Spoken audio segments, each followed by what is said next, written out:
So it looks like Elon Musk has already started to fight with the MAGA diehards. Musk is taking the stance that American tech companies should be able to hire skilled, let's say, software, hardware engineers from other countries. And this is totally counter to the America First MAGA policy. So he's starting to censor the people on X who are arguing with him about said policy. You have to remember that Elon Musk himself is an immigrant from South Africa and probably sees himself as one of these foreign highly skilled engineers that should get exceptions and get these H-1B visas to work for tech companies.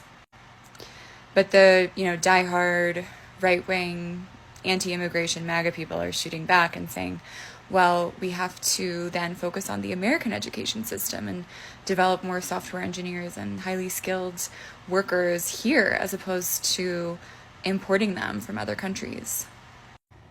I think it was only a matter of time before Elon started showing his true colors, which is that he doesn't really care what the MAGA people want. He sees them as pawns to manipulate as part of his own game. He believes we're all living in a video game and that he's the master of the video game. But it's funny, Laura Loomer, who I don't think I've ever agreed with in the past, said something along the lines of, Elon spent $250 million to elect Trump, but if he's about to become a trillionaire, that's nothing to his net worth. Like, that's no skin off his back. So I think it'll be interesting to see the infighting and the cannibalization start to happen. Welcome back to AI Crystal, your go-to hub for AI, tech insights, and the biggest minds shaping our future. A big shout out to our returning subscribers. Thank you for sticking with us and being part of this growing community. We appreciate every single one of you. Today, we're diving deep into a hot topic making headlines again: Elon Musk's regrets over his political involvement and his advice to the Trump administration. What led to this shift? What lessons did Musk take away? And why is this important now, especially with another election cycle heating up? If you guys haven't seen the latest interview with Elon Musk, you need to check it out now because he is absolutely dejected and it's awesome. He is so sad and wants to be out of politics, says he's not going to give money to politics anymore. He's not going to be involved in politics anymore. Yeah, because politics raw dogged you and just destroyed you. They ramrodded your ass because you decided to get involved with Donald Trump. This was a man who said he was going to give money and back anybody, primary any Republican, who dared go against Donald Trump. If they did not fall in line and they did not follow and heed the warnings and actions and wants and desires of Donald Trump, they were going to be primaried and they were going to potentially lose their seat because he was going to give so much money to their challengers to kick them out so that Donald Trump would get everyone to fall in line. And now this is the same man who was dark MAGA and had his black hat and was also happy, skipping around like a dipshit, as Tim Walz said, and just so proud to be coming in as DOGE. And now he looks absolutely defeated. The man had no energy, no light in his eyes, and it shows that what we have done, because he decided to lash out against us, is working. The bully got bullied back, and his company has taken a huge hit because of it, because we are not going to allow somebody like Elon Musk to continue to purchase elections. I feel like that election, that Supreme Court that he lost in Wisconsin, was the death nail for him, because he's not coming back. Like, after that, you heard nothing. You heard nothing from the man, and you can tell he is absolutely defeated, just like everyone else who is associated with Donald Trump is defeated. Elon Musk is just the next in line and the next person to be absolutely crushed through association with Donald Trump. You bought the election, but you didn't count on it costing you this much. All right, we now have a breaking news story that Elon Musk made direct appeals to Donald Trump to reverse the new blanket tariffs that he's placed on every single country except for Russia and North Korea, oddly enough. But imagine donating $300 million to pro-Trump causes. Actually, $40+ billion because he bought the platform of X and used that to help Trump consolidate power. But after spending all of this money and bleeding even more money in the interest payments, you lose another $30 billion on top of that because the idiot president decides to tariff every single country with very little explanation. So Elon Musk did come out and say, dude, please stop the tariffs. And I don't often agree with Elon Musk, but it's kind of like that one article, the worst person you know happens to be right in this scenario. Right here, Musk made direct appeals to Trump to reverse sweeping new tariffs. The world's richest person, a key Trump advisor and political donor, was ultimately unsuccessful. Obviously, Trump is still applying maximum pain, and Elon isn't the only CEO who came out with a little bit of regret in their voice. We saw Jamie Dimon come out yesterday and say inflation will worsen. We saw Bill Ackman write a long post and say Trump has got to chill out.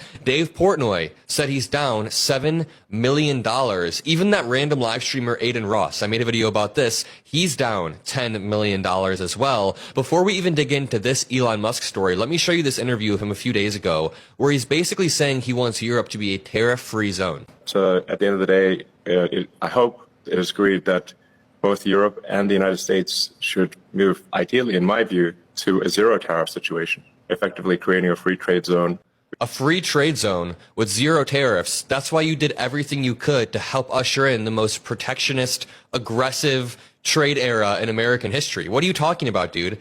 And the thing is, we know Elon Musk doesn't like tariffs. I've heard him explain in interviews before, like 5 years ago, before his brain was broken, that tariffs are bad. They hurt the economy, they're bad policy, and you at least need to leave a 12 to 16-month grace period or 18-month grace period to allow companies to build these plants. So he does understand it, but for some reason, I guess he didn't believe that Trump was actually going to do this. And that would be that's what I hope occurs. And also, Okay, but moving on. We also learned that Donald Trump's polling after Liberation Day has been disastrous, not only for him, but it's been trickling down. The trickle-down theory has proven true, but in the polling, because now Republican senators and representatives are feeling it in their polls. Listen to this. A majority of American adults are deeply skeptical about Donald Trump's new tariff policy, according to a new YouGov survey, with more than half of those polled say they regard the policy as, quote, the largest peacetime tax hike in U.S. history. Newsweek contacted the Republican National Committee for comment. They got nothing. Now, here. I usually mind my business, but I just seen this interview with Elon Musk, and he said he will never donate to a campaign for political purposes ever again. You want me to tell you why? Because he's losing fucking money. He thought he could go over there and ride with Trump, get some extra power, and it wasn't going to have any effect on his money. I don't like Elon anyway. I think that nigga an alien. He is not human. I don't give a fuck what nobody tell me. That nigga is not human, bro. That nigga is something else. Keep his something else ass out of politics. And he ain't even American. The fuck? He shouldn't even been in our business anyway, looking up our Social Security and taxes and IRS business. He shouldn't have had no power to do so. The fuck? Y'all keep boycotting Elon Musk alien ass anyway. Keep boycotting his alien ass. So I just wanted to come on here and say publicly, this is really him officially announcing my departure from the Republican Party. We were given 24 hours that we are no longer going to be leading this initiative. And I can say I honestly never thought that I would so deeply regret my vote for Donald Trump. For the last 4 years, I've been the lead supervisor for Project Pickle, finally discovering how many pickled peppers Peter Piper picked. And I just want to say that I'm so sorry to my family. I was so wrong, and I never thought it would come to this. And the worst part is what if we never find out how many pickled peppers Peter Piper picked? Anybody else catch Elon Musk today's Bloomberg forum where he basically came out and said that he wasn't going to spend any more money on politics anymore, that he had done enough, in his words. And I think what spidey senses go off for me is that, what does that mean? It means one of two things. Either that he feels good about the future, or he saw firsthand how there's no amount of money, there's no amount of whatever that can change the shit that we are in. Or there's also the third thing, that he thinks that AI is going to take over everything, which could also be one of the things of why he's just like, okay, I've done enough. I'm back over to my Mars thing, because who the hell wants to live in this shit show that we call Earth? I don't know what else. And they even asked him, they tried prying more, and he was just like, nope, that's it. Just, he's going back to doing his thing. He'll be on DOGE for a couple times a week. So we'll see, guys. What do you think? We'll explore the background of his political engagement, why he distanced himself, and the surprising advice he offered that could shape future tech policy decisions. Don't forget to like this video, share it with your fellow tech and politics enthusiasts, and drop a comment below. We want to hear your thoughts on Musk's evolving stance. And if you're new here, hit subscribe and turn on those notifications so you don't miss any of our in-depth coverage of the minds and movements shaping our world.